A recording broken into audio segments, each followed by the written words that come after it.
My wonderful people, welcome to the wild and wonderful world of Dinkum. Excuse me, man, you are on fire. This is awful. Oh my god, he's still on me. Oh my god, I jumped again.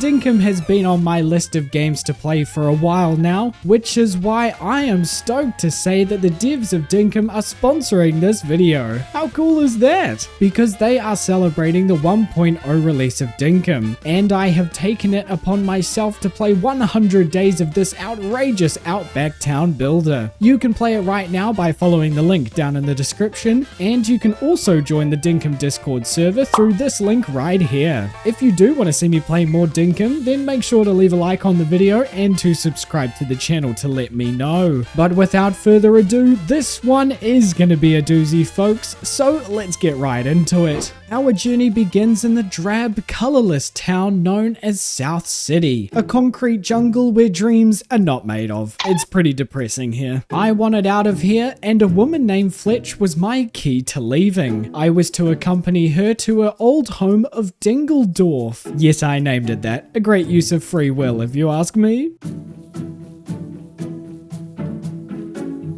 Fletch's balloon dropped us off to the island of Dingledorf. Fletch explained to me that she would need my help to get us settled in on Dingledorf.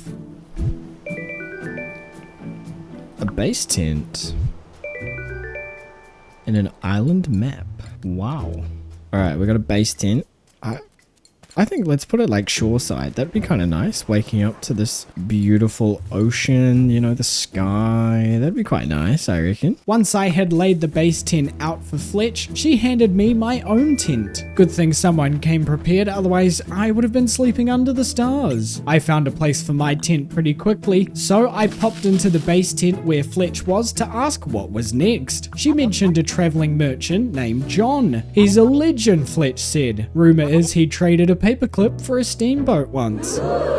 So Fletch gave me a visiting site deed, a spot for visitors to place their tents down when they come to visit. Am I about to place this thing on the alligator? Oh my god, I'm already getting attacked. I should have expected that, to be fair. This is Australia, after all, the land of killer crocs, spiders, bugs, and kangaroos. Fletch then handed over her late father's adventurer's journal to me. She bestowed this honor upon me to follow in his footsteps. For every milestone I surpass, I will be awarded permit points. I'll explain what permit points can get us soon, but for now, Fletch tasked me to find some fruit. She'd show me how to make a campfire if I do, so off I went. So there's some flowers. Oh, I see it, I see it. When I got back, Fletch kept to her word and she gave me some stone and the campfire recipe. Using the crafting table in the base tent, I crafted up a campfire. And Fletch, as a reward for my hard work today, gave me a bug net and a sleeping bag. And it was at this point that I was left to my own vices. Okay, there was another thing to catch some bugs. Oh, I got one. Waking up on day 2, we had a visitor on the island. That visitor was in fact the man, the myth, the legend, John the traveling merchant. I've heard a lot of things about you, my friend. With John, I could sell any goods I possessed and purchase some basic tools and items. The prospect of profits excited me, as it usually does, to gather shells on the beach and sell them for dinks. Dinks is the currency here on Dingledorf, by the way. Just thought I would let you know. The shell collecting and selling even got me a couple of milestones. I did notice that I couldn't purchase any of the tools because of my lack of licenses, so I went to Fletch to see what the deal was. It turns out in this day and age, you need a license for everything. How fortuitous for us that Fletch sells these licenses that I can obtain with my permit points. So I got the fishing license and the mining license, therefore allowing me to purchase a fishing rod from John. And I guess you can see where this is going.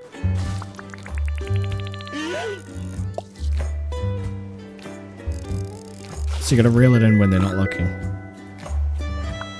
Early that afternoon, I'd caught a total of 7 fish that I sold off to John. Okay, I think I could also buy a basic pickaxe. I'll take it. With my hands now wrapped around a pickaxe, I was able to gather some minerals nearby, mainly copper and tin ore. I also found out the hard way that Dinkum does not have a stamina bar per se. Instead, it's a circle that slowly refills itself. Unless you use too much energy, then it refills really slowly. I then had a quick chat with Fletch, who suggested we try and purchase a table saw from John. She was kind enough to give me 50% of the dinks for it. Thankfully, my fishing this morning meant that I had the other half all ready to go, and we now had a table saw. What does a table saw do, you may ask? Well, it turns logs into planks. Hey, gumwood plank. Okay, that makes sense. Fletch then gave me one final task for the day, to bring her 1 campfire, 3 stone, and 10 tin ore. This was because if we wanted to start building a town, then we would need to start collecting the materials for the buildings that the people will inhabit. And the start of that progress began with a furnace. You know, I wouldn't have expected anything less.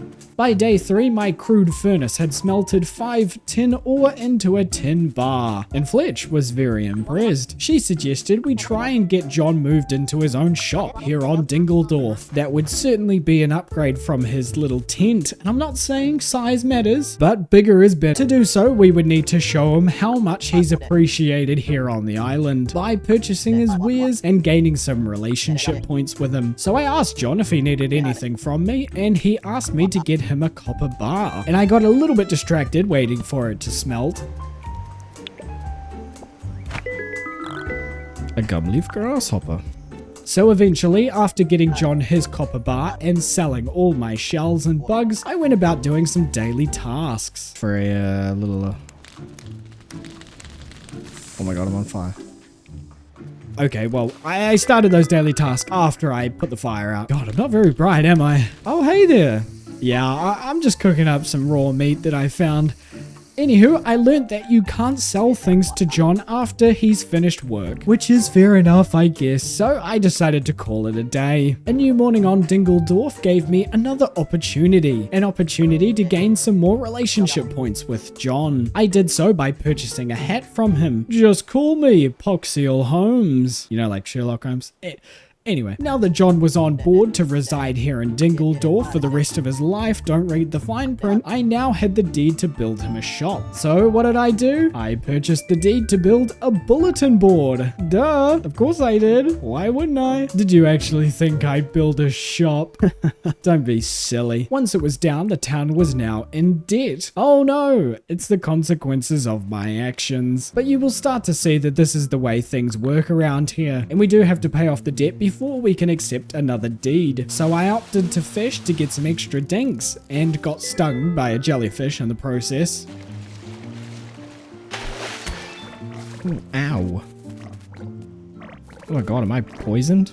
John took no notice of my poisoned state as I sold him my things. Luckily, the board was only worth 10,000 dinks, so I paid that off in no time. I then got the shop deed for John, which I placed down next to the visitor site. The difference between the shop deed and the bulletin board deed is that the shop requires me to collect materials before they can start construction on the building, and I'm now 75,000 dinks in debt.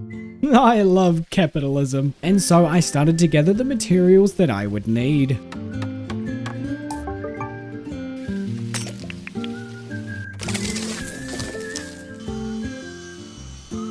With all the materials I needed, I placed them into the box, and all I had to do now was wait ever so patiently until tomorrow. To pass time until then, I got the hunting license from Fletch, along with the farming license, as well as the cargo license. I didn't know we'd need a license to increase our pocket size. Fletch was definitely not lying about needing a license for everything. Hey, does John need a license for that dump truck of an...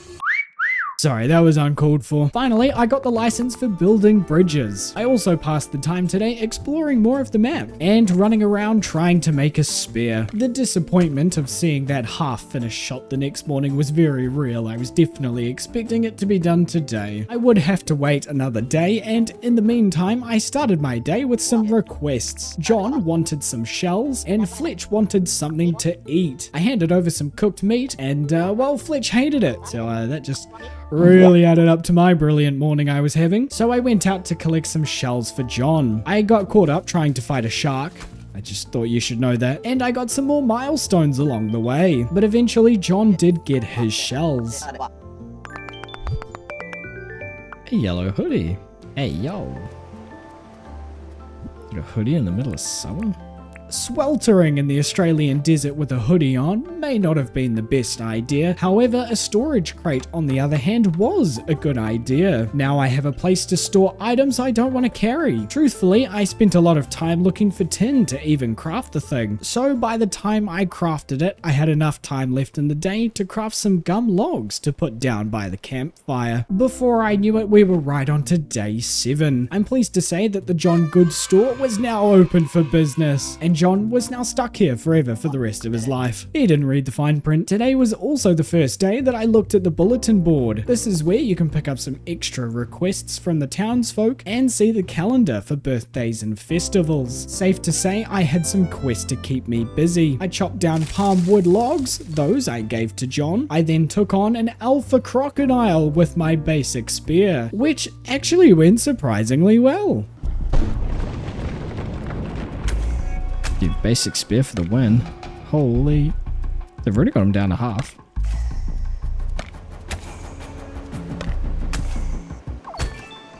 I did it.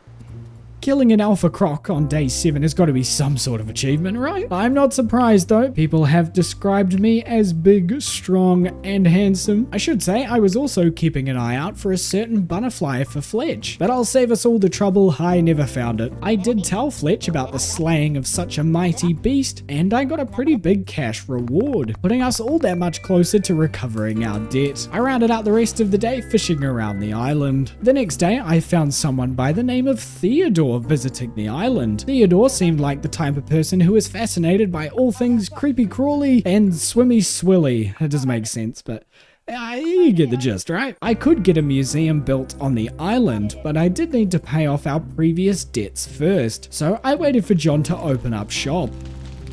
Oh my god, John is on fire. I repeat, John is on fire.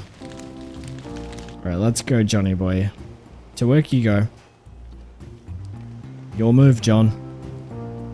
I got lots to sell, pal. I got all the time in the world. It's just staring at me. Staring into my soul. Is he, like, trying to kiss me or something? He just got a little bit closer. What, does he not work on a Sunday?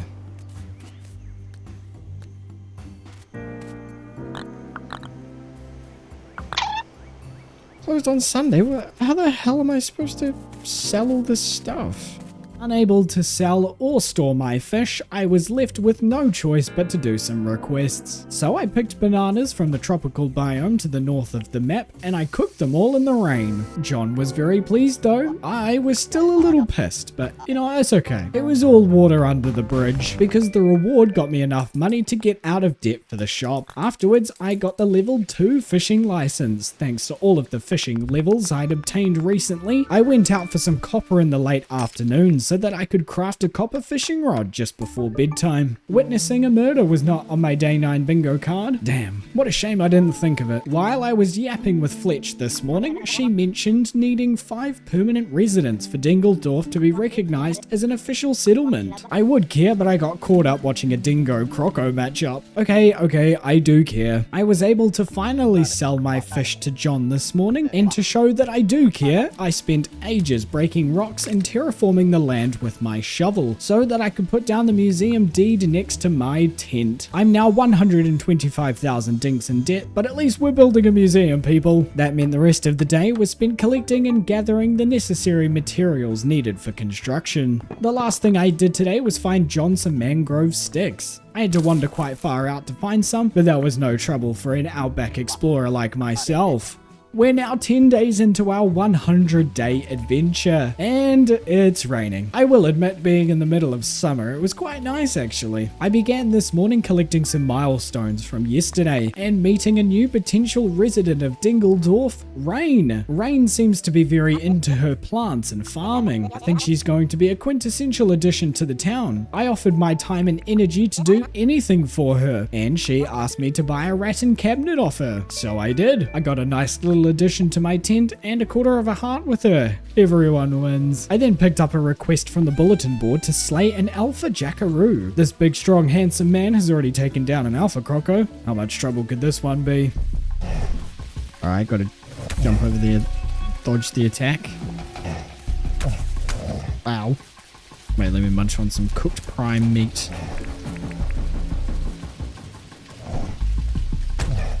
Oh my god, I did it. Dude, alpha jackaroo down, baby. John, I did it. I killed the jackaroo. You know, I feel like that was worth more than 18,000 dinks, but you know, we're still good. We'll take it, we'll take it. You know, I agree, Pox. 18,000 dinks does seem a bit stingy. Nonetheless, another alpha creature had been slain, and we were all a little bit safer for it. Into the afternoon, the day went, and I spent it trying to catch a Baku grunter. You could honestly tell me that that was the name of a professional wrestler, and I'd 100% believe you. And in this corner, coming in at 175 pounds, it's Baku grunter. I did not, in fact, find a Baku grunter. Sorry, Fletch. Excuse me, ma'am, you are on fire. I don't give a fuck. My excitement for the museum was through the roof. We might have to get Theodore checked for brain abnormalities though. He thought the museum hadn't been built yet, as he's standing at the front desk of the museum. It's okay though, he came around. I might need to keep a close eye on this one. I reported to Fletch, who let me know of a new deed for a bandstand. Unfortunately, I completely forgot that we were still in massive amounts of debt, so I paid an easy 50,000 dinks off the debt for now and decided to spend some time catching bugs.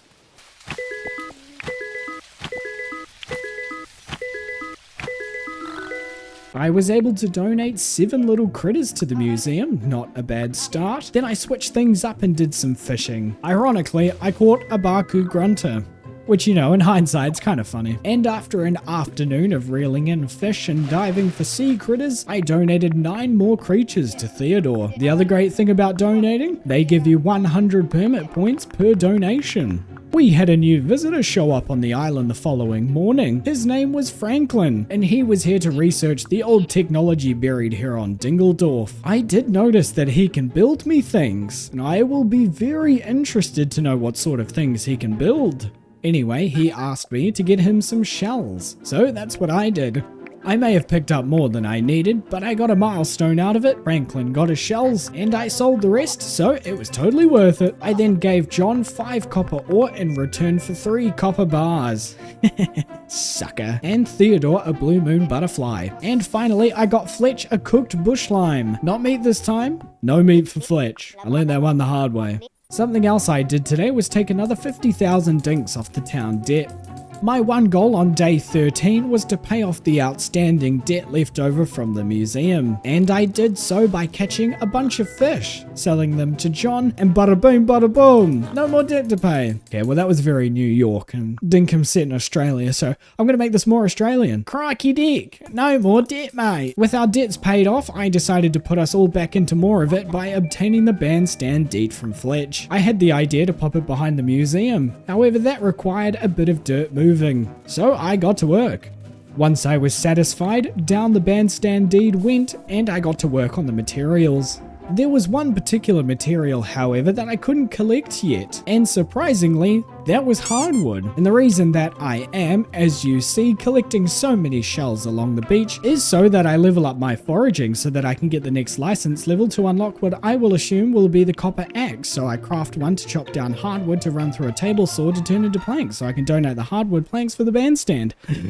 And I also donated a queen bee to the museum. I got that while I was chopping down trees, which I also did for a while. I'm happy to say that all that hard work yesterday paid off. In my little mailbox was a letter from Fletch confirming a new logging license was available. I made 0 hesitations to get it and immediately made myself a copper axe. And well, you could say it was a big success. Yes, that's hardwood. It's hardwood. My table saw turned 5 of those logs into planks, and that ticked off all the materials for the bandstand. I now had 2 options for the rest of the day: pay off my debt, or fulfill some requests. And I opted for the latter. I accepted a quest from the board, one from John, who is looking very hot today, might I add, one from Fletch, which I completed there and then, and one from Theodore. I then caught Theodore's butterfly, I harvested 24 cactus figs from the desert, and I managed to find 4 scallop shells. Back at the campfire, I cooked those cactus figs in John's beautiful presents. Those I then gave to him for that shipping quest, plus the 4 scallop shells to complete another quest, and finally I gave Theodore his blue moon butterfly, and I also donated an Ulysses butterfly for the museum while I was there. With the daily fetch quests out of the way, I had some time to purchase the metal detecting license, the handling license, the landscaping license, and the trapping license from Fletch. That is a lot of license content to cover, but all in good time, my friends. Instead, I decided to level out some dirt at the back of John's shop for a while, you know, just in case inspiration strikes. And that inspiration struck as soon as I woke up on day 16. Who is visiting? Erwin. I feel like this is a real homage to your boy Steve, Bindi. Animal food and animal food. Okay, I really have to make use of him being here. I then proceeded to spend the whole day on a mission to house my very own chicken. Through shared determination for a feathery friend, I had done it. Henrietta was now an official member of Dingledorf. What a joy it was to wake up to the little chirps of Henrietta. Every drop of blood, sweat and tears had paid off. Not to mention the bandstand had finally finished construction, and it was looking mighty fine if I do say so myself. I used some time this morning to clear all of the rock close to the base tent, simply because it was in the way and kind of annoying me, so I just wanted it cleared away. I'm glad I did, because this was the catalyst for me to start working on some basic town amenities, like a bridge. I did it! I made my first bridge! Let's go! Oh my god, this is gonna be so much better than walking or swimming over. That's brilliant. I have a lot of appreciation for this bridge, now that I don't have to risk a crocodile biting my ass every time I cross the river. Another town amenity I bought to Dingledorf was some pathways. God forbid I walk across dirt to visit the general store. I shall do it on stone, like the common man does. I'll be honest, I hadn't put much thought into the placement of the brick paths yesterday, so I took it upon myself to reorganize them a bit. Once the town paths were in order and up to Poxeal's standard, I built a second bridge over the river on the northern section of the island, and I connected it up with a little path in between. I don't know about you guys, but I think our little town is starting to come together quite nicely. Going debt-free is always a good feeling, and that's exactly how I started the next day. I also put some of my permit points towards the next mining license, the level 2 hunting license, the level 2 handling license, and the level 2 tool belt license. Since there was no one visiting the island today and all of the current deeds were taken care of, I just went about completing some quests for the day. That evening, I did notice that I could fix this broken tower. Yes, it may have taken me 20 days to notice it, but I did have all of the parts I'd need to fix it that I bought back from the outback, except for the bright wires. So unfortunately, nothing was going to come of that just yet. We had a brand new visitor on the island on day 20. Her name was Clover, and she brought with her the fashion styles of England in the 1700s? Is that a Victorian dress? Anyone up for some Bridgerton roleplay? Actually, that show is very raunchy. Forget I said anything. Either way, Fletch and I did need some more permanent residents on Dingledorf, so I called her a blue spot flathead to get the ball rolling. I hope this fish brings you all the joy in the world and it convinces you to stay. In other news, Henrietta is now laying eggs. This is huge news for all of you egg lovers out there. Also, I have to admit that I did in fact lie. Only about the deeds, because there was another deed. It was one for a wishing fountain, and you know, I thought that sounded quite cool, so I put the town back into debt once again. Getting the stone and the cement was simple enough. Quick side note, I found this massive fossil. I was unsure what to do with it, and I kind of got it stuck in Theodore's head for a bit. He clearly didn't want it, so I left it on top of one of the museum signs for now. However, it was the pearls that were going to prove tricky to find. What's come back here. Where you going? Where you going? Do you reckon I could catch a kangaroo? Alright, anyway. Whoa! Henrietta's head is sticking through the coop. I was unsure how to fill my day today. I wanted to go down to the mines. However, the mine pass requires the deep mine license. So that was a no-go. Instead, I fell back on completing tasks for the townsfolk. I did get a chest of drawers out of it after all. That took us through until the afternoon where I decided to do some fishing. I was in doubt and, as the saying goes, fish it out. So that's exactly what I did. When I got back home later on, I donated what I could to Theodore. Then I sold everything off I had on me to John, and then I crafted my first traps. I decided to lay them out overnight.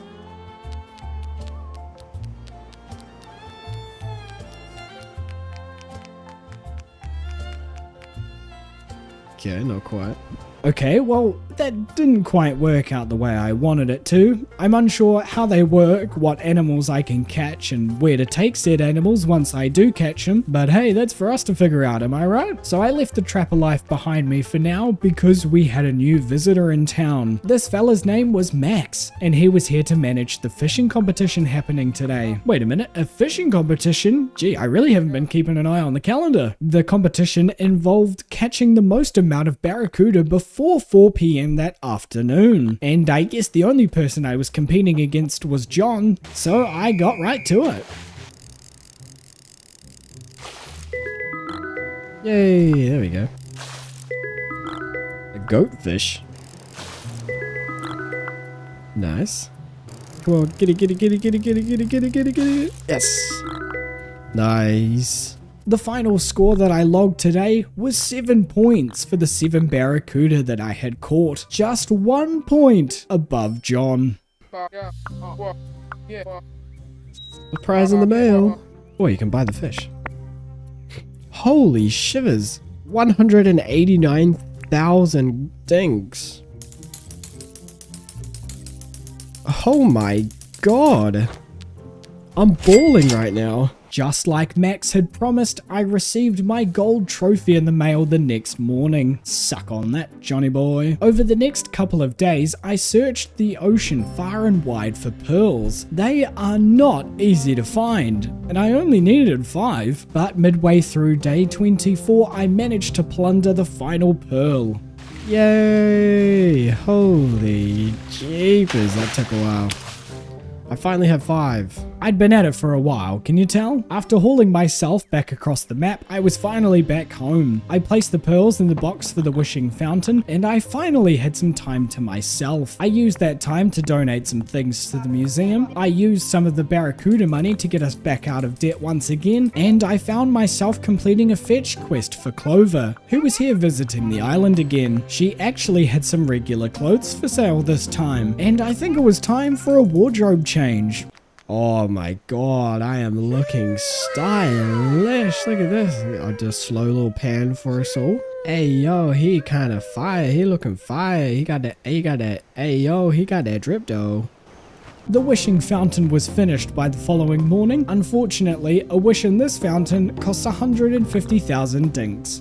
I think Fletcher's trying to rob me for all that I'm worth, so there will be no wishes today unfortunately. Instead, I purchased the deep mining license. This in turn gave me a new deed to build the elevator down to the mines. It did put us in 250,000 dinks in debt, so the wish is starting to look a little bit more affordable, but I didn't have much else to do, so down the deed went, and I spent the rest of the day organizing and handing over what materials I could get my hands on. This did include purchasing and using the metal detector for the first time. It is very fun, by the way. Who knew metal detecting could be so much fun? I found 1,000 dings in my mailbox this morning. Deep down behind that rugged merchant face, John has a heart of gold. Too bad he doesn't have the gold fishing trophy though. Oh my god! It's on. Rain was back visiting Dingledorf, and I handed her 5 gum logs in return for a teapot and another quarter of a heart. I vowed I would begin farming seeds as soon as Rain became a permanent villager, but for now I still had a mine elevator to construct. I handed over the rest of the tin bars, which left me with only the copper bars to get. Therefore, you can guess that a lot of my time today was spent searching for copper ore. I was also metal detecting at the same time, because it's a fun hobby of mine now. now. It doesn't quite scratch that penning itch, but hey, it gets close. Eventually, I was able to smelt the ore into bars and hand them over when I got back home. And now we wait, I guess. Oh, that's right. I wanted to fix up this bad boy. So I think we needed 7 more wires. And I have 4, so I need 3 more. I went out in search of those 3 bright wires with my trusty metal detector in hand.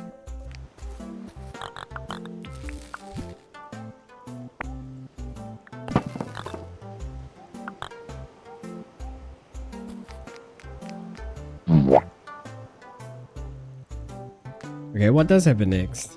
Well, that was underwhelming. Quick side note, I do figure it out later. You can rest easy, don't you worry. But for now, I had no clue. For whatever reason, I thought the next best thing to do was to purchase a house upgrade. I mean, I might as well. My tent just wasn't cutting it anymore. I did have to gather some materials, but that didn't take long. I had everything in place by the early afternoon. I was still in massive amounts of debt thanks to the mine elevator, so I finished some requests to kill some time. Ironically, none of them gave me money. It's fine, I'm just gonna move on to day 28 so I don't get too upset about it. Luckily, I had my brand new house to take my mind off that fact. I took a bit of time to reorganize the inside now that I had the space to spread my stuff around. That did include adding a few extra storage crates to help with the abundance of stuff. That afternoon, I also found my mine elevator had been constructed. However, I would need a mine pass from John's to use it. So instead, I went back to completing quests for the townsfolk, including Clover, who is back visiting today. Fletch also told me of an additional 4 house deeds she's just acquired. I could build them to rent out or do whatever with them. And before I headed to bed, I hadn't even clocked that it was the final day of summer. The first season here on Dinkeldorf had been nothing short of special. So how lucky was it that this was just the beginning?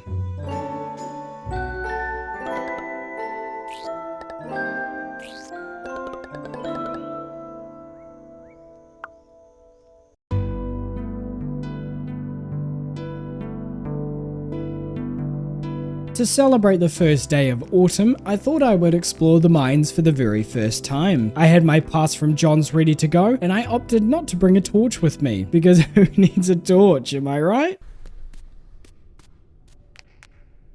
Oh my god. It's so dark. Okay, I definitely did need a torch. Oh no. Okay, that mine pass was like 25 grand. Dude, I'm gonna get so lost. This is ridiculous. Oh my god. He's following me. He's following me. Ah! Wait, what's that? Oh, it's copper and stuff. Oh my god. This is terrifying. This is awful. Oh my god, he's still on me. I can barely see anything. Oh, dude, I'm done. I'm done. So I lasted until about midday. Turns out the torch is a necessity, and I did not feel prepared in the slightest. So I instead turned my attention back to my crippling debt, and I fished for the rest of the day. The rain was pouring down on day 30. That hadn't stopped Franklin from returning to Dinkeldorf for a visit. I noticed that he would buy my shiny discs, so I thought I'd bring him the 7 discs that I had. Ooh, my god. 6. Okay, yeah. I'll take that. Turns out these shiny discs are worth a lot of dinks to Franklin, and I was not complaining about it. It turns out the 2nd of autumn was also Frankie Boy's birthday, so I gave him a good old slice of cooked meat, which actually went down better than I thought it would. He was also selling some very cool gadgets and gizmos. I would love to get Franklin set up permanently, but unfortunately today was not that day. I did knock off about half the debt though, and the shiny discs had given me an idea to go out and find more. So that's what I did. However, when I got back home later that evening... Oh, he's not in his tent, so I can't sell it to him. Oh my god. That's so annoying. Once again, I am moving on to the next day to avoid any feelings of resentment. No one was visiting Dinkeldorf today, so I yielded myself to another day of quests for Fletch, John, and Theodore.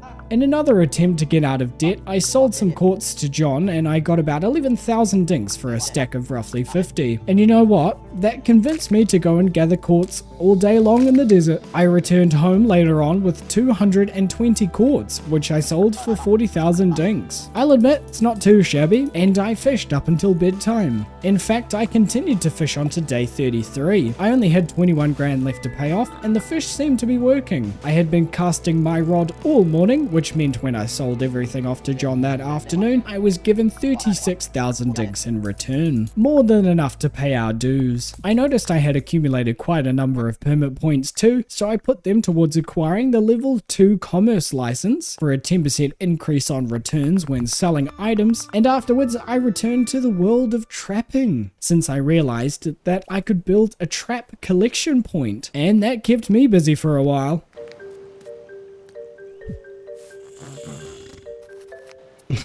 Wait, where's he going? Dude, it did just be rising in the air. It's going. It's going. It's going. It's gone. Okay, well, it's actually still there, but... Okay, I trapped my first animal. Jackaroo, I don't know. Also, got rid of my animal trap, so that's fun. While I was rustling up a tin bar for Erwin the following morning, I noticed a couple of letters in my mailbox. I got some dinks for trapping a jackaroo, and they returned my animal trap to me. That was nice of them. I genuinely thought I'd lost it forever. Also, I need to update you all on some lore with our chick Henrietta. I've held off on telling you this because I'm ashamed to say that she passed away. She got dirty, and then she got sick. And she unfortunately passed away. But you see, Erwin doesn't really sell anything to clean the chicks, so I may have to move him in permanently to unlock his full inventory. For now, I just have to live with the fact that I'm not equipped to house a chick yet. I'm sorry. I took my mind off the matter over the next couple of days by fixing 2 more tally towers. They were easy to find. I figured they'd be located on the north, south, and west sides of the map, since I'd already fixed the east one. The only problem each time was collecting 8 bright wires, so it did take some metal detecting to get them fixed, but I managed just fine. It was my intention to fix the final tower on day 36, however something came up that I am very glad I stuck around for you see the 8th of autumn was Skyfest, and I was in for a ripper of a day. Oh my god. Oh my god, I can emote. Oh my god, I can sit down. Oh my god, I can do it while I'm sitting down. A kite kit. I want a white diamond kite. Oh my god, I have a kite. Look at me and my kite. Yay. All the lads in their kites. That's adorable. Wait, so how do I... Oh, I did it. Okay, I really want the starry ball. And I do want the moon lamp. That's quite cool.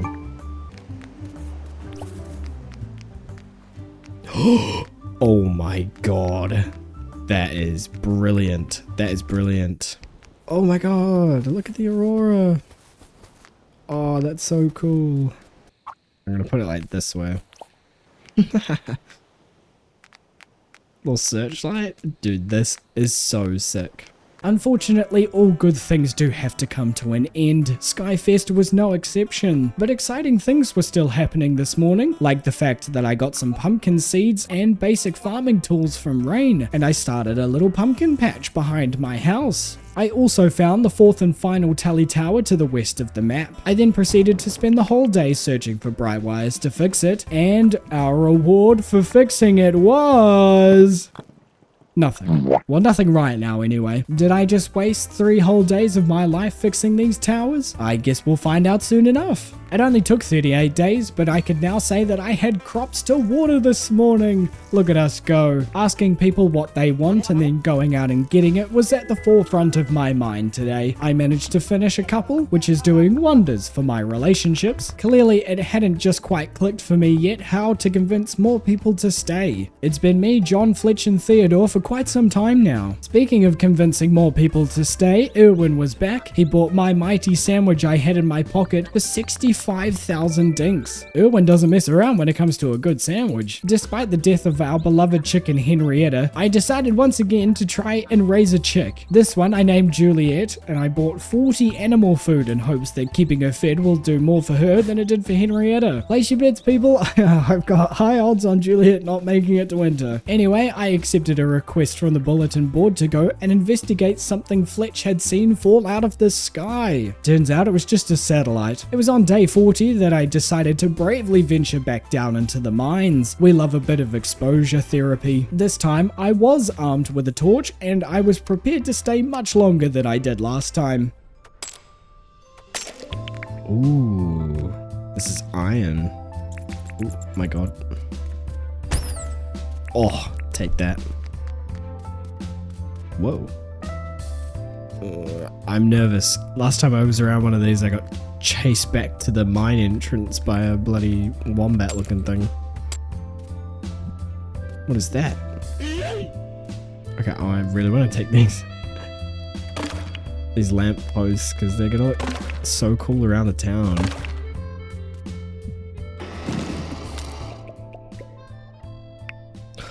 Ruby shards? Oh, okay. Just before bed, I thought to place down the wooden lampposts that I had pillaged from the depths. They make quite a nice addition, actually. I want you all to know that I had come up with my own Dinkum theme song the next day. Dinkum, Dinkum, Dinkum, Dinkum, Dinkum, Dinkum, Dinkum. John, it's John. Hey John, Dinkum, Dinkum, Dinkum, Dinkum. I don't know what I'm doing anymore. If the Dinkum devs are watching this, I'll happily record that for free if you want to make that the game's official theme. Just let me know. My morning was then taken up watering my pumpkins, bringing Rain a silver perch that I had caught for her, feeding Juliet some animal food, placing down a bottle brush bush that Rain had given me, admiring my work in the museum, and doing some requests for the townsfolk of Dingledorf. I occupied myself that afternoon by purchasing a new license for sign writing, and while that was me gone for the rest of the day, I'll be honest, I didn't quite get everything I needed yesterday, but you best believe my sight was still set on that sign. The museum! I love it. It may not be the most exciting thing, but I was stoked, and that's all that matters. Afterwards, I accepted a quest to make Theodore some gumwood fences. I even crafted my own crafting table for my little workyard, so that I wouldn't have to keep using Fletcher's one. I assembled Theodore's fences in no time, and I knocked off that request before midday. I made myself a few extra to fence off the workyard area too. The decorator in me just couldn't help it. I must have missed getting the water pilot license, but just to let you all know, I crafted myself a rowboat, and it is just the best thing ever. Oh my god, just look at me go. We had a new visitor on the island this morning. Julia was Theodore's younger sister, and she was here to officiate the bug catching competition. The rules were simple. Catching bugs earns points. The rarer the bug, the more points you'd get for it. It was time to show John that fishing isn't the only thing I'm good at. I'm gonna put that motherfucker in his place. Man, competitions really bring out the worst in me, huh? Ready. Oh my god, I missed.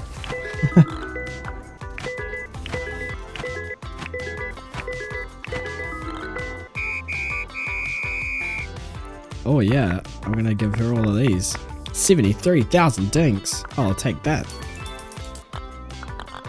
Yay, I won! I received my gold bug comp trophy in the mail the following morning. You know, it really matches the gold trophy theme I've got going on. Maybe I should invite John over later. After my daily tasks of feeding Juliet and watering my pumpkins, I decided to fry some eggs. Good protein, I guess. I filled my time today with more fetch quests, since no one was visiting. And I put my decorator hat back on for a while I worked away on my home's outdoor aesthetic. Erwin was back on day day 45, I utilized his presence this morning by bringing him something to eat, purchasing more animal food, buying another animal feeder, and introducing Juliet to her new best friend, Franklin, the chicken. That is, not the person. I've already sacrificed one chicken, so yeah, why not just double down and have 2 more? What could go wrong, Pox? What could go wrong? Afterwards, I decided to knock off a few daily fetch quests. And yet it was another day of fetch quests and bulletin board quests today as well. What can I say? I love my fellow villagers and I think they're starting to like me more and more. I also got the level 3 mining license today. That means I can now craft myself an iron pickaxe, which I did, by the way. I thought I would take this bad boy for a swing in the mines.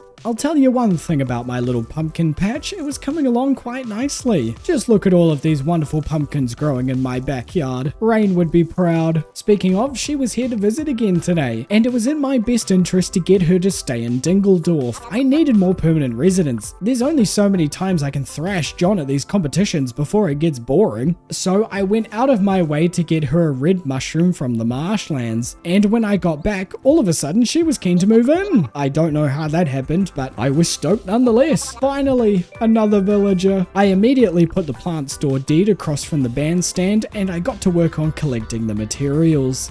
Unfortunately, construction would take a couple of days, so it wasn't quite ready this morning. But I've waited this long for a new villager, I can wait one more day. I filled some of that day waiting, taking care of Juliet and Franklin, and harvesting some pumpkins. I sold 9 of them for 30,000 dings, which pleased me very much. I should have started farming much earlier. That helped pay off some of the debt from the plant shop though, and I decided that bug catching shall be the way that I pay off the rest. Add on a few fish that I caught a little bit later on, and I had made just enough to pay off what was left of the town debt.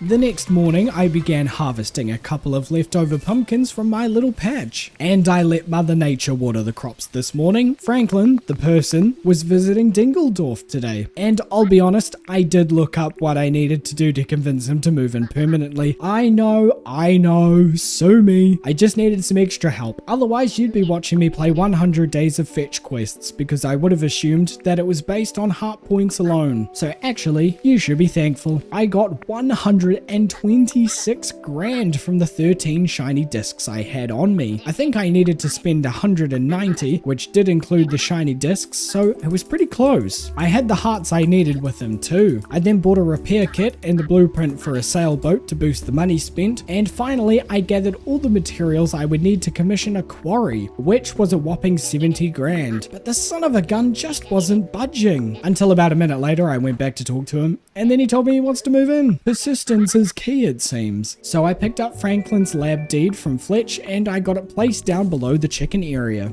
No surprise to anyone, the rest of the day was taken up collecting all the materials we would need to build it. I say we, but in reality I wake up and it's usually finished. So I guess all the materials the mysterious construction crew need to build it?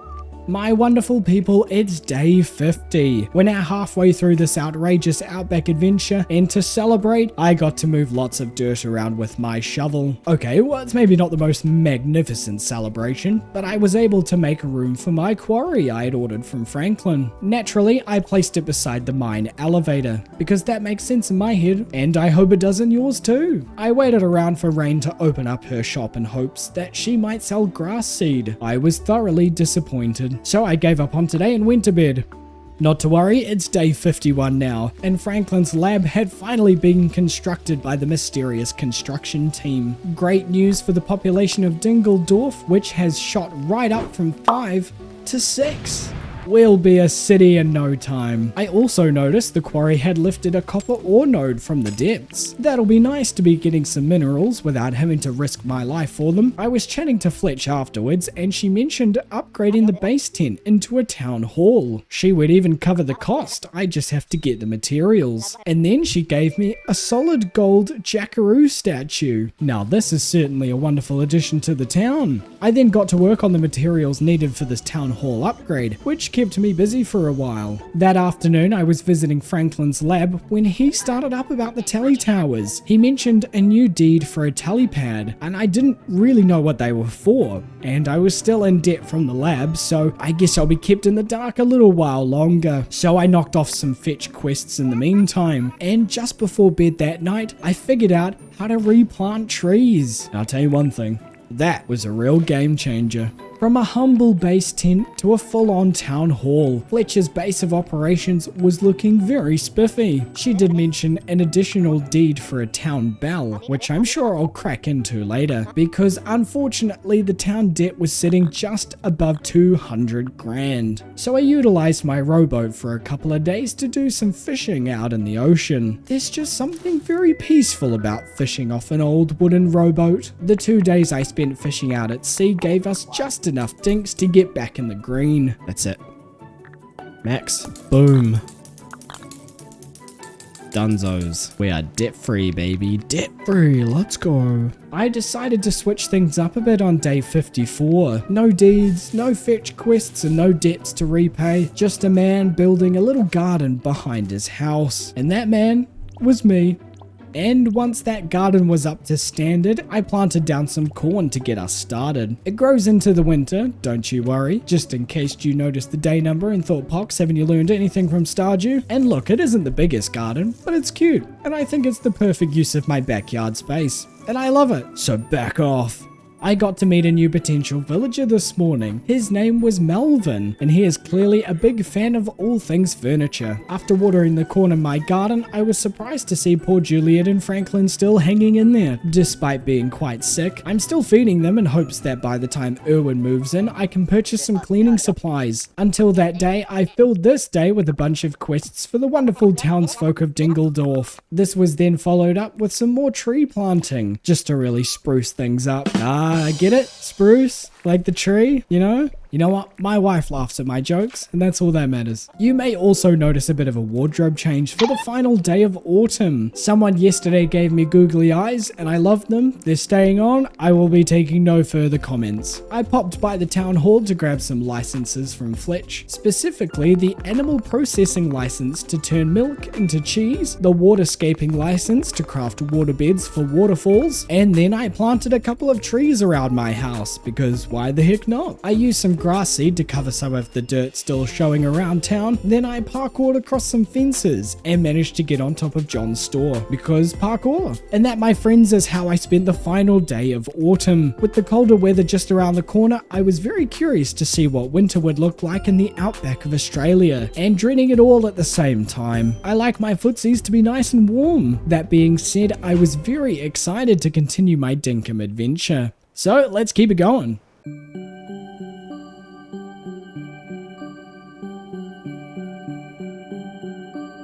It turns out there actually isn't too much difference to winter. I did spy some birds taking a gander at my corn this morning. The sad thing is, I can't craft a scarecrow because I sold all of my pumpkins and you need one for a scarecrow. Therefore, I will just have to leave my house every morning screaming and yelling to scare them off. Erwin was back visiting and I really wanted to convince him to stay, which it led me to wearing this chicken head. Don't ask how we got here. I don't have the time. Because Erwin's moving in, baby. After a bit of manual excavation to make some room for Erwin's barn deed, I popped it down at the end of the path. What preceded was me gathering the materials for the mysterious construction team, all of which I gathered by the end of the day. I began day 58 impersonating local pest control. No one else seemed to care about the loose croc in the streets of Dingledorf, so thank goodness I was on the job. As for what I did today, well, I just did some fetch quests for the townsfolk.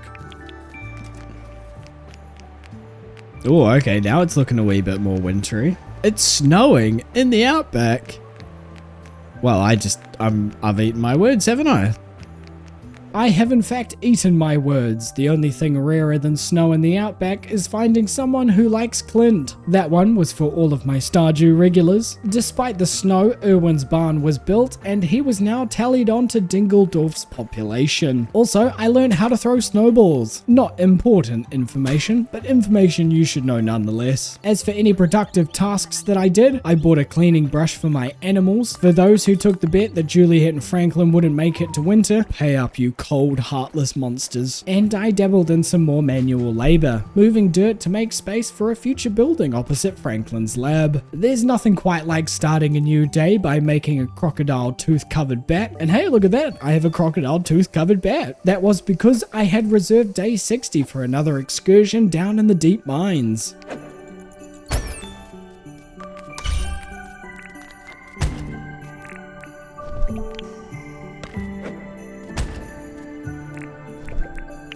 You'll notice I'm now growing some carrots alongside my corn in my backyard garden. I'm very stoked about it. You'll also notice my chickens are no longer sick. I have somehow dodged a second bullet when it comes to raising chickens. Juliet and Franklin are still with us. I'd even say they're thriving, touch wood. Now that Irwin's here, I guess I have no other choice. He would have me banished if I didn't. I fell back on the art of fishing today in hopes of knocking off a big chunk of the debt left over from the animals store. It did get us about 30 grand, so that took the debt below 100 grand. I'll take that, I'll take that. And before bed, I cooked a lot of raw meat. I used up all my other cooked food yesterday in the mines.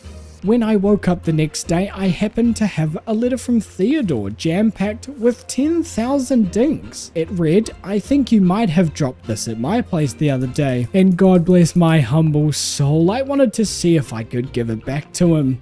Wait, will I get something if I'm honest with him?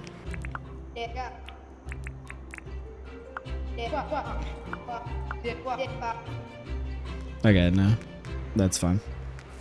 Okay, so maybe I was hoping he'd double it if I gave it back to him. Anywho, today I thought a good use of my time would be spent extending the brick pathway that I'm now expanding on across the river, just to make room for more of my projects. And one project that I worked on until bedtime was building a bigger animal area with an animal stall. An animal to move in though was just out of my reach at the moment because, I need a license to do anything fun around here. Never to mind, I preoccupied myself with collecting shiny discs to earn dinks. Also, I was unsure whether to leave this in, but I thought you deserved to see it.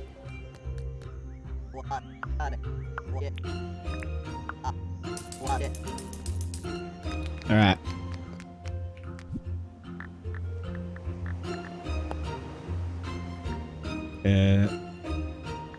8 tufts and 2 logs. Oh wait, no, it's a watermelon, oh my god, it's a watermelon, not a cabbage. Oh man. God, I am so silly. Okay, I'm gonna sell it back to you, John, but it's not gonna be as much, is it? God damn it. Oh, I just had a net loss of 8 grand. Good lord. I don't know about you, but I'm happy to move on. It was crop delight the next morning. Both my corn and carrots were ready in the garden. It's very satisfying to see the fruits of my labor. Ironically, because it was Sunday, both John and Franklin were taking the day off, meaning I could sell neither my crops nor shiny discs. How dare the villagers take days off. Instead, I spent a lazy Sunday casting my line out from my rowboat and catching some fish. This morning started with the usual morning chores. That killed enough time for me to visit Franklin and sell my shiny discs. Afterwards, I circled back to John's and I sold everything off I'd collected over the last couple of days. That netted me 79 grand, and on top of what I got for the discs, it was enough coin to pay off the rest of Irwin's barn debt. Did you know rain doesn't start work until 11 AM? I do now, and I found that out the hard way today, and I'm stubborn. I genuinely would have stayed here all day, I'll have you know. I'm glad I did wait because I got to plant down some more carrots and kale seeds. Into the afternoon the day went, and I put us right back into debt by purchasing the tally pad deed from Fletch. I am going to find out the mystery behind these tally towers once and for all, and it's going to start by building this tally pad. Funnily enough, 2 shiny discs were the final items together. Obviously, I had sold all of mine to Franklin the other day, so I did have to spend a bit of time metal detecting to find 2 more. Luckily, it didn't take too long, and I had all of the materials for the mysterious construction crew. Now we wait, and while we do, I planted some more trees, added stairs to my brick path, and I grinded up shiny rocks. It turns out these shiny rocks can be grinded down into minerals, and if you're really lucky, you might even get an opal. I found myself back on fetch quest duty by day 67. I figured I didn't have anything better to do, and creating bonds with your fellow neighbors is important. And you'll be happy to know that I figured out the tally tower conundrum.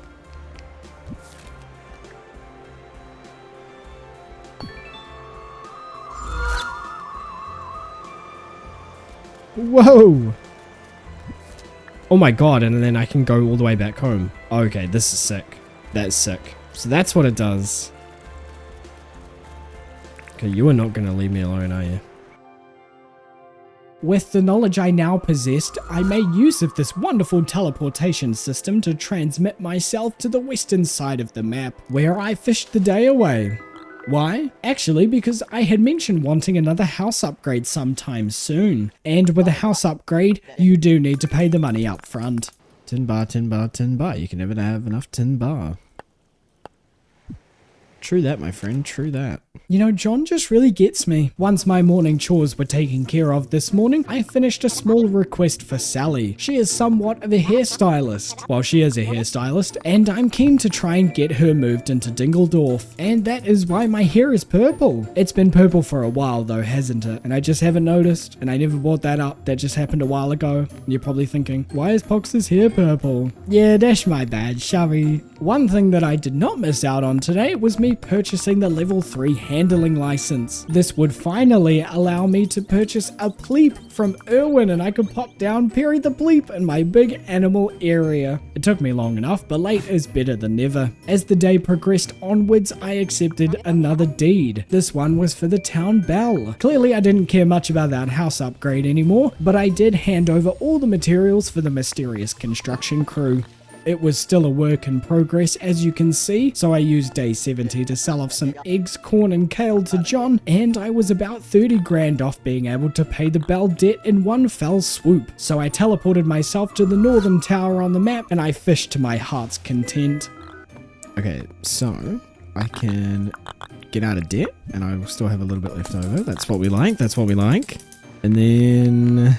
wow, I might just call it a day after that. It was pretty good. The following day began with some requests for the lovely people of Dingledorf. I will admit, quests are well worth it when you get dinks in return. Or, you know, maybe a funny hat. Sorry, getting back on track, Clover was visiting for the final time today because your boy managed to convince her to reside in Dingledorf permanently. Let's go! And hey, look at that, the bell was finished. I then purchased and planted some more carrots down in my garden, and I wrapped up the day just as I started completing quests. It pleases me that I now have added petting and feeding Perry to the morning chores, and I just thought you should know. You may recall that Clover was keen to join the township, so it's probably to no one's surprise that I worked on the clothing shop deed. That included finding a spot for it and handing over all the materials needed to build it. Moving right along to day 73, it may have taken 73 days, but I finally purchased the camera from the museum. I used it to take a photo for Theodore, which he was very happy with. I also took down an alpha bush devil because I am just that guy, keeping everyone safe and looking handsome while doing it since the year 2000. The rain had cleared by the next morning, and it was a perfect sunny day to welcome in Clover officially to the settlement of Dingledorf. Too bad getting her hair puts us in lots of debt because I had to pay it off. And what better way to do that than by using my trusty metal detector. You may think my methods are laughable, but trust me my friends, they are not. 78. Oh my god, that's huge.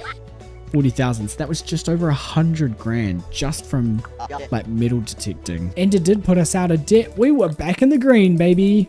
The town was filling up quite nicely now. Walking the streets and seeing all the villagers we'd convinced to move here just made my heart feel all warm and fuzzy. And speaking of, Melvin was back visiting today, so I completed a quick task for him in hopes that one day soon he'll want to move in. Afterwards, I decided to plant a few more trees around Clover's shop and the bell for a bit of decoration. Then that afternoon, I purchased the level 2 trapper license, and I relocated the animal trap collection point to behind the visitor's tent. I had to destroy it a while ago when I was making room around where Clover's shop is. My corn was once again ready for harvest by day 76, and my carrots were coming along very nicely. The things you see on Dingledorf, eh? I grabbed 2 requests from the bulletin board to keep me busy today. One was to slay an alpha croco, and one to trap Mews for an increased reward. I started with the Mews. I had crafted 2 extra traps, so I was able to capture and send off 4 Mews total. The tally tower, by the way, made this whole process an absolute breeze. I got another harvest the following morning too. This time it was my carrots. The Mew trapping quest actually turned out to be very very profitable yesterday. I received just over 9,000 dinks per mew I trapped. The quest was active for one final day, so I thought, why the heck not? And I did it all over again. Also, I took on that Alpha Croco, by the way. As someone who slayed one on his 7th day here, this was no trouble whatsoever. I challenged a shark to a good old 1v1 this morning. Ow. Come back here. Yeah, that's right. Run away. The real Steve Irwin would be appalled at my antics, but the shark started it, okay? My house upgrade was back at the forefront of my mind today. I needed 220 grand, and my wallet was filled with about 187 grand. I was close, and the surefire way I knew how to make loads of money quickly was, of course, metal detecting. I was right, as I always am. 87 grand for the discs, John's running to work on fire.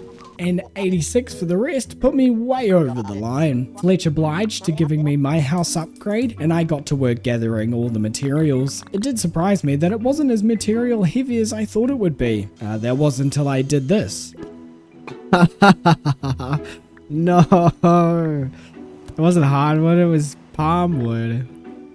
Oh, I'm such a goose. A little hiccup, I will admit, but we got there in the end.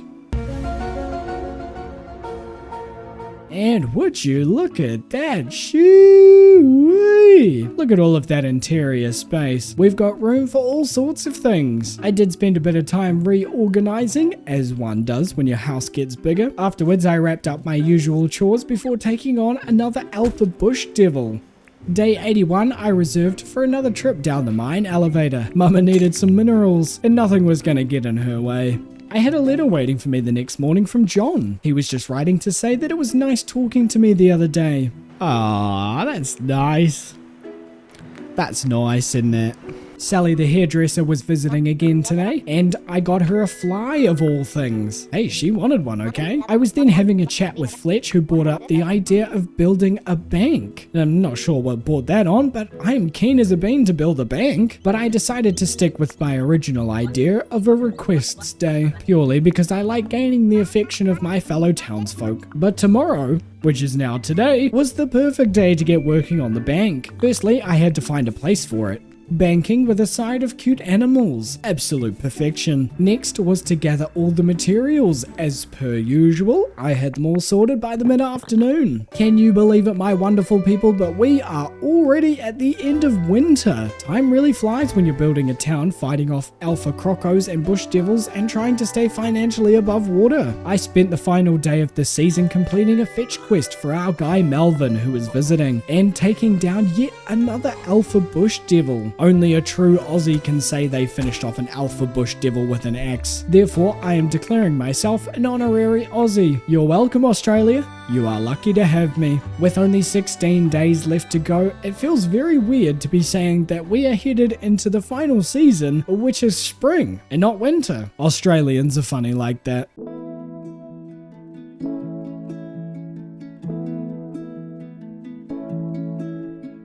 Spring has sprung and the outback has never looked so lush. The first thing I noticed this morning was the bank had finished construction. I noticed a financial looking fella walking around, so I had a word with him. His name was Milburn, and he's the chap that came with the building. He explained to me how the bank works. I can deposit dinks into my account and it'll gain a little bit of interest every day it's in there. I can also exchange dinks for permit points if I so wish. Very good to know indeed. Now that the bank was in, I of course had to decorate with some rock paths and trees. I just can't help myself, and because the bank didn't cost the town a dime, I could still accept one of the 4 house deeds from Fletch, and I worked on that for the rest of the day. We had a new visitor on the island on day 86. Her name was Shayla, and Shayla loves to cook. Although this very inconveniently placed tent doorway made her appearance a complete mystery. Also, the house I built is very cute. It's to no one's surprise there were rock paths placed down and trees planted. It's for the aesthetic, okay? I also bought potato seeds and onion seeds from Rain's shop, and after getting jump scared by some rain... Whoa. Oh my god, it started raining. I was like... I thought I had just glitched the game out. What the hell? They were the first spring seeds I got to plant down in my backyard garden. Not to mention, I put up a for rent sign that I bought from John's. Hopefully someone moves in. I woke up to a bush line from Irwin when I awoke the next day. It's nice to know he's looking out for me. After the morning chores were done, I checked in on the rental house and someone had moved in already. I don't know how they do it in Australia, but I wish I could move into a rental that quickly. Her name was Forrest. Bit on the nose as she was brandishing an axe. She knew what she was going to be good at from a very young age. I think I'll call my future child Moneymaker. Anyway, I can collect rent on Wednesdays. Good to know. I wanted another house, but in order to do so, I'd have to clear the debt of the first one. I made most of that money fishing out on the trusty old rowboat. I sold it all for a solid 61 grand, and I was debt free once again. The obvious thing to do next was to jump right back into debt, but it did mean I could pop down a second house deed on top of this little hill I excavated. Did I plan on renting this one out too? Of course I did, silly. Oh, and I should note that I also connected this brick path back up to the other bridge, as you can see. I took some time to decorate the second house on day 89, and I think it was very clear that I was quite proud of this one. Oh, shut the hell up. Shut the hell up. Shut the hell up. That's so cute. I absolutely love it. I love it, love it, love it, love it, love it, love it. Unfortunately, John was not selling a for rent sign today, so that would have to wait. I focused on clearing the debt on day 90, and I chose the old faithful method of metal detecting, because let's be honest, it yields results, people. Just look at that payout. Also, I got to donate a monarch butterfly to the museum. The house building train just kept on rolling into day 91. I put up a for rent sign on the second house, and I placed down the deed for the third along the riverbank. Let's just hope Dingledorf isn't prone to riverbank erosion, shall we? After picking my onions this morning, I met the second renter here on Dingledorf. His name is River. Let me guess, he likes fishing. What's next? A guy named Doug, and he carries around a shovel. I didn't do much on day 93. I just kind of stared at the campfire for a while.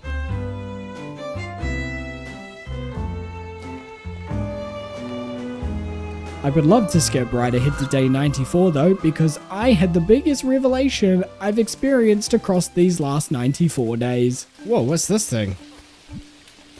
An egg! Wait, I just stole an egg. Can I like... Oh no, I broke it. I want to see if I can take it back and sell it. John!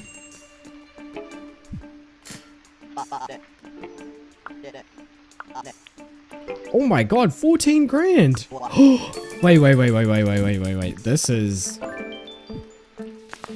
news to me. So wait, that thing in here that I found like ages ago, this thing here, does that mean I can put it on the weight? Oh my god, I can't believe I'm only finding out about this now.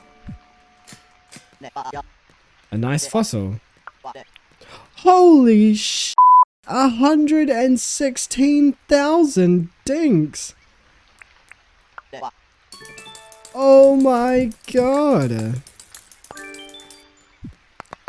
Whoa, this is... What? How am I only just finding out about this now? Okay, so the guy who moved into the third house, you'll never guess his name. It's Doug! By day 96, I had put the final rental sign on the final house. By the way, I'm sorry for skipping a lot in these last final days, but honestly it got pretty repetitive, so I'm just keeping in the fun bits. For example, I spent today cutting grass for grass seed. Boring pox. Let's start getting this adventure wrapped up, shall we? Day 97, I sold off all of my electronics, except for the things I would need to give Franklin for a very special job I had him whip up for me. And it was on day 98 that I got to feel the wind rushing through my luscious purple hair on top of my very own motorbike. Oh my god, I have a motorbike! This is sick. Oh my god, I can jump on it. Oh my god. This is ridiculous. Whoa! Pulling some drifties on the sand. I'm gonna jump the gap. Oh my god, I jumped the gap! Oh dude! I jumped the gap! Woohoo! Oh, I make that easy. Easy money.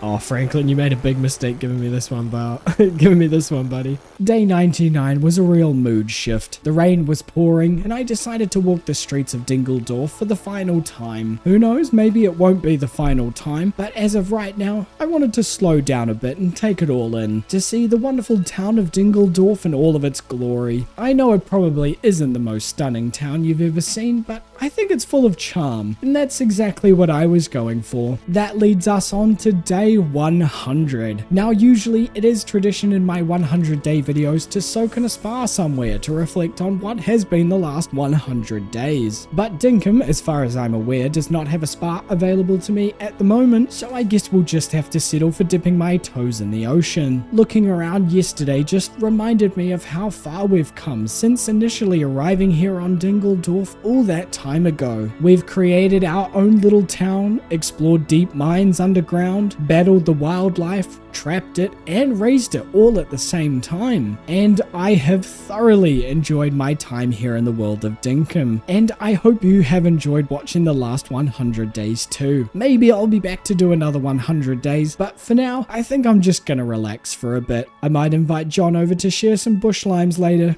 I might show him my trophy collection.